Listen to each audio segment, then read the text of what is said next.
This little PVC pool is great for dogs or kids. This product was sent to us in return for our honest review. So my dogs absolutely love pools, and I love to have a little splash pool like this to keep them cool in the summer. You can use this to give your dogs a bath. This pool is very durable. It's made out of PVC, and my dogs have played in it, splashed around in it, even dug at the bottom, and have not been able to damage it, which is great.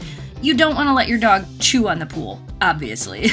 I love that the bottom of this pool is textured, so it's like non-slip. And as you can see here, my dogs are having a lot of fun playing with the hose as we fill this up. This particular pool is 63 inches around and 12 inches deep, so it's a pretty good size. We have 3 dogs, and they can all stand in it if they want to, and cool down at the same time if they want to. My favorite thing about this pool is the portability. It folds up pretty small, and you can take it with you camping or when visiting your friends. And when you're done, it has a drain on the side that you can open to drain the water. You could even hook a hose to this to direct the water even further away.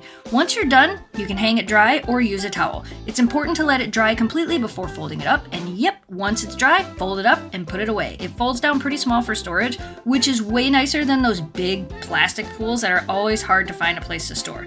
This is a great little backyard pool for your dogs, or like I said, for your kids. It's durable, easy to set up, easy to take down. It's gonna last a long time. We recommend this.